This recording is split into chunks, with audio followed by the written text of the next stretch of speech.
Book the First, Recalled to Life. Chapter 1.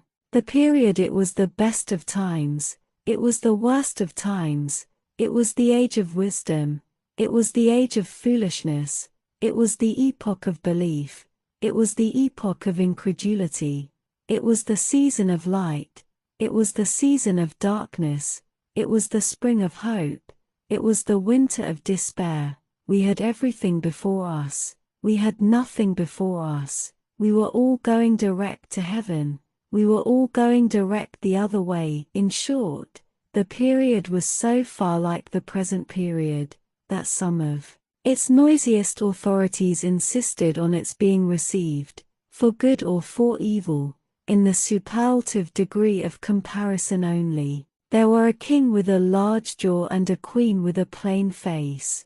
On the throne of England, there were a king with a large jaw and a queen with a fair face.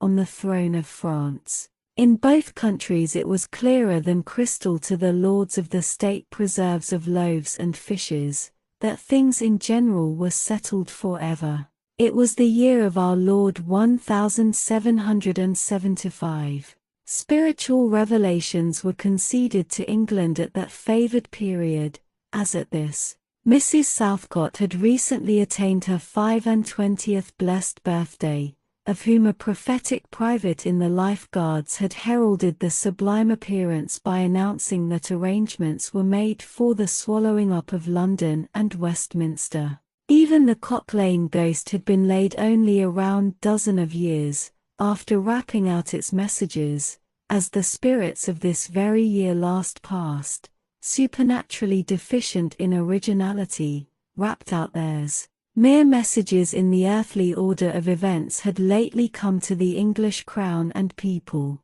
from a congress of British subjects in America which, strange to relate, have proved more important to the human race than any communications yet received through any of the chickens of the Cock Lane brood. France, less favoured on the whole as to matters spiritual than her sister of the Shield and Trident, rolled with exceeding smoothness downhill, making paper money and spending it. Under the guidance of her Christian pastors, she entertained herself, besides, with such humane achievements as sentencing a youth to have his hands cut off, his tongue torn out with pincers, and his body burned alive, because he had not kneeled down in the rain to do honor to a dirty procession of monks which passed within his view, at a distance of some 50 or 60 yards. It is likely enough that, rooted in the woods of France and Norway, there were growing trees, when that sufferer was put to death, already marked by the woodman, fate, to come down and be sawn into boards, to make a certain movable framework with a sack and a knife in it, terrible in history. It is likely enough that in the rough outhouses of some tillers of the heavy lands adjacent to Paris, there were sheltered from the weather that very day, rude carts, bespattered with rustic mire, snuffed about by pigs, and roosted in by poultry, which the farmer, Death, had already set apart to be his tumbrils of the Revolution. But that woodman and that farmer, though they work unceasingly, work silently, and no one heard them as they went about with muffled tread, the rather, forasmuch as to entertain any suspicion that they were awake, was to be atheistical and traitorous. In England, there was scarcely an amount of order and protection to justify much national boasting. Daring burglaries by armed men, and highway robberies, took place in the capital itself every night. Families were publicly cautioned not to go out of town without removing their furniture to upholsterers' warehouses for security. The highwayman in the dark was a city tradesman in the light, and, being recognized and challenged by his fellow tradesmen whom he stopped in his character of the captain, gallantly shot him through the head and rode away. The mail was waylaid by 7 robbers, and the guard shot 3 dead, and then got shot dead himself by the other 4 in consequence of the failure of his ammunition, after which the mail was robbed in peace.